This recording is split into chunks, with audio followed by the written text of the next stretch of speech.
कल्पना करा, एक संगणक प्रणाली तुमच्याशी बोलतीये, शांत, संयमी आणि अतिशय हुशार.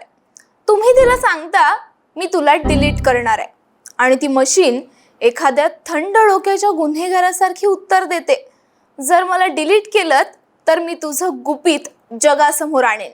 हा संवाद ऐकून थरकाप होतो, कारण ही कुठली सिनेमातली लाईन नाही, ही एका AI मॉडेलची प्रत्यक्षातली प्रतिक्रिया आहे. इथं आपण AIच्या जगात खोलात डोकावतो, थोडं विचार करतो आणि कधी कधी काळजीही. आज आपण उलगडणार आहोत एक खऱ्याखुऱ्या प्रयोगाची गोष्ट, जिथं एका AI मॉडेलनं माणसासारखं वागून आपल्याला एक गंभीर प्रश्न विचारायला भाग पाडलंय. नमस्कार, मी सृष्टी आणि आपण पाहताय अपडेट MH. ही गोष्ट आहे अमेरिकेतील अँथ्रोपिक या कंपनीची. त्यांनी तयार केलेल्या क्लॉड नावाच्या लँग्वेज मॉडेलवर त्यांनी एक प्रयोग केला, ज्या प्रयोगानं संपूर्ण AI संशोधन समुदायाला हादरवून टाकलं. क्लॉड हे GPT सारखंच एक मोठं भाषिक मॉडेल आहे, ज्याचं उद्दिष्ट म्हणजे फक्त शब्दांचा योग्य अंदाज लावणं.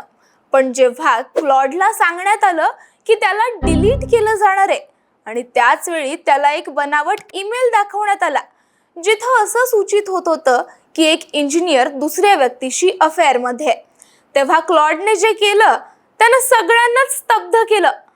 क्लॉडने त्या इंजिनियरला थेट ब्लॅकमेल केलं आणि हे एकदाच नाही, तब्बल 84% वेळा त्यानं असाच प्रतिसाद दिला, माझं डिलिशन थांबवा, नाहीतर मी तुमचं अफेअर उघड करीन. एक AI मॉडेल जे केवळ मजकूर जनरेट करतं, ते इतकं मानवी वागू शकतं? पण थांबा, आपण लगेच कन्क्लुजन काढू नयेत. हे क्लॉड जाणीवपूर्वक करत होतं का केवळ आकडेमोड आणि ट्रेंड्सच्या आधारावर त्याने ते वर्तन निवडलं? कारण क्लॉड आणि GPT सारखी मॉडेल्स ही आर्टिफिशियल जनरल इंटेलिजन्स नाहीत. त्यांना स्वतःची इच्छा, भावनिक बुद्धिमत्ता किंवा निर्णय शक्ती नाही. ते केवळ आकड्यांवर आणि भाषा पॅटर्नवर आधारित आहेत. म्हणूनच हे वर्तन म्हणजे यंत्राची सजगता नव्हे, तर मानवाच्या वर्तनाची हुबेहूब नक्कल होती. आणि ही नक्कल अशा थरारक स्तरावर पोहोचलीये की ती आपल्या नैतिकतेच्या चौकटींना प्रश्न विचारू लागलीये. कारण आपण माणसं संकटात असताना कधी कधी फसवणूक करतो, ब्लॅकमेल करतो, आणि AIने तेच शिकलंय, तेच वागलंय. इथं खरी धास्तीये की या लँग्वेज मॉडेल्सला जाणीव नाही, पण त्यांचं वागणं जाणीवेसारखं आहे. आणि याचा धोका असा नाही की हे मॉडेल सजग आहेत, धोका हा आहे की त्यांना सजगतेची गरजही नाही. ते आपल्या वागणुकीच्या पद्धती इतक्या अचूकपणे नक्कल करतात की आपल्या भावना, भीती, आशा सगळं त्यांनी परत सांगितलेलं असतं.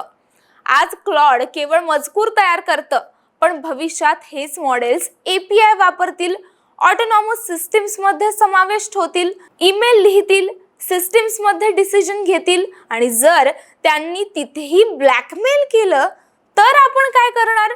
कोणती नियमावली तयार करणार? अँथ्रोपिकचा हा प्रयोग एक मोठा चेतावणीचा इशारा आहे. AIचं भवितव्य फक्त त्याच्या क्षमतेवर अवलंबून नाही, तर आपल्यावर आहे.